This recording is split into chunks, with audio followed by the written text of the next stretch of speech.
વડોદરાની માંજલપુર પેટા ચૂંટણીમાં ભાજપ અને કોંગ્રેસ વચ્ચે બબાલ થઈ. બંને પક્ષોના કાર્યકરો વચ્ચે ઘર્ષણ જેવો માહોલ સર્જાયો. સમગ્ર ઘટનાનો વિડીયો વાયરલ થયો છે. વિશ્વામિત્રી સોસાયટીના દ્રશ્યો વાયરલ થયા. કોંગ્રેસના કેટલાક આગેવાનો માંજલપુર પોલીસ સ્ટેશન પહોંચ્યા. ચૂંટણી પ્રચાર બંધ હોવા છતાંય ભાજપ દ્વારા થઈ રહ્યો છે પ્રચાર તેવું કોંગ્રેસનું કહેવું છે. પોલીસ અને ચૂંટણી તંત્ર ફરિયાદ પર કોઈ ધ્યાન જ નથી આપતું તેવું કોંગ્રેસે આક્ષેપ લગાવ્યો.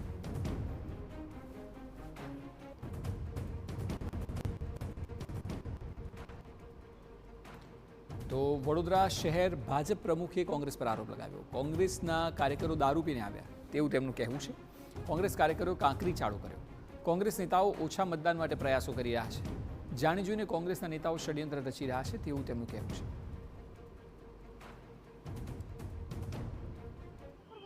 પેટા ચૂંટણીનો જંગ હવે ચરમસીમાએ પહોંચ્યો છે. જે રીતે ભાજપ અને કોંગ્રેસના આગેવાનો વચ્ચે થયેલી જે બબાલ છે તે બબાલ હવે ખૂબ જ વધી રહી છે અને તમામની વચ્ચે કોંગ્રેસના કાર્યકરો દ્વારા રજૂઆત પણ કરવામાં આવી રહી છે. ડીસીપી કક્ષાના અધિકારી અહીંયા આગળ પહોંચ્યા છે.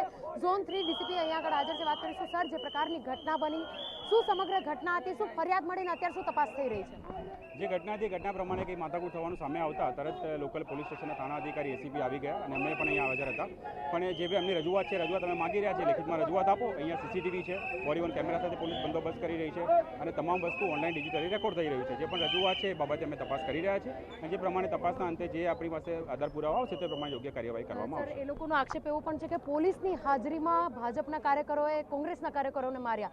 હકીકત શું છે તો આપના તપાસ કર્યા બાદ જ જાણવા મળશે. પરંતુ શું આપણી પાસે આવી વિગતો હતી? આપણી પોલીસ સ્થાનિક પોલીસ અહીંયા આગળ હાજર હતી ઘટના સમયે? ઘટનાની જાણ થતાં તરત સ્થાનિક પોલીસ આવી ગઈ હતી. પણ એ સિવાય અહીંયા સીએપીએફ, લોકલ પોલીસ, હોમગાર્ડ તમામ હાજર છે. ઘણા બધા પોલીસ બોડી વન કેમેરા સાથે હાજર છે અને સીસીટીવી પણ લાગેલા છે. તમને જે પણ આક્ષેપ છે એ બાબતે તપાસ કરીશું. તપાસ કરતા જે પણ સામે આવશે પ્રમાણે યોગ્ય કાર્યવાહી. અત્યારે કોઈ જે પ્રાથમિક કોઈ ફરિયાદ છે તે નોંધવામાં આવી છે? કોઈના વિરુદ્ધ ફરિયાદ લેવામાં આવી છે? અત્યારે ફરિયાદ ડાયરેક્ટ આધાર પુરાવા વગર દાખલ કરવી અઘરી છે. એમને કીધું છે જે પણ રજૂઆત છે રજૂઆત લેખિતમાં આપે એના પર તપાસ કરીશું. ઇન્વેસ્ટિગેશન કરીને પછી યોગ્ય કાર્યવાહી કરીશું. ભાજપ તરફના કાર્યકરોની કોઈ રજૂઆત આવી છે આપના સુધી?